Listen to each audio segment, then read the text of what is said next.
جب بیت الخلاء میں جائیں تو جوتا یا چپل پہن کر داخل ہوں، ننگے پاؤں نہیں جائیں۔ کیوں؟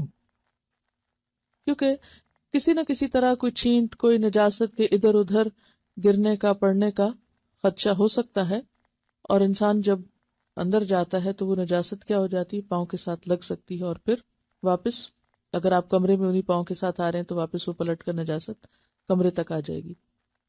یعنی بعض اوقات بچوں کو آپ نے دیکھا ہوگا کہ فوراً واش روم میں جاتے ہیں اور ادھر ادھر کموڈ بھی گندا کیا اور فوراً باہر نکل آئے، اور کپڑوں کے ساتھ بھی غلاظت لگی ہوتی ہے اور پاکی ناپاکی کا کوئی خیال نہیں رکھتے۔ تو جیسے 7 سال کی عمر میں نماز کے لیے کہا جائے تو 7 ان چیزوں کا بتایا جائے۔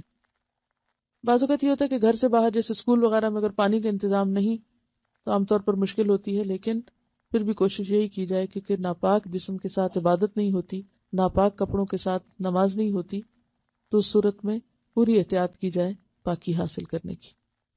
جوتا پہننے سے پہلے جھاڑ لیجیے، خاص طور پر جو لوگ ایسی جگہوں پہ رہتے ہیں جہاں پر بند گھر نہیں ہے اور کیڑے مکوڑوں کے اندر باہر آنے جانے کا خدشہ ہے، کیونکہ جوتا ایک گندی چیز ہے، ایسی چیز ہے کہ جس میں کیڑے مکوڑے جو ہیں وہ آسانی سے جا کر اپنی غذا تلاش کر سکتے ہیں، تو اس لیے جھاڑ کر جوتا پہنیے، خصوصاً اگر وہ بند جوتا ہو تو۔ داخل ہونے سے پہلے یہ دعا پڑھی، اندر جا کر نہیں، داخل ہونے سے پہلے باہر ہی پڑھ لیں، جاتے جاتے رستے میں پڑھ لیں، یہ نہیں کہ وہاں آپ کھڑے ہو جائیں اور پھر پڑھ کے پھر اندر تشریف لے جائیں اور دوسرے لوگ انتظار کر رہے ہوں کہ کب یہ فارغ ہوتے ہیں تو ہم بھی استعمال کریں ٹوائلٹ۔ تو ایسی صورت میں دین کے عمل کو اس طریقے پر نہ کریں کہ دوسروں کے لیے نفرت کا ذریعہ بن جائے کہ تمہاری تو دعائیں ختم نہیں ہوتی ہیں اور دوسروں کو تم نے پریشان کر رکھا ہے، تو یہ امپریشن نہ ملے گھر والوں کو۔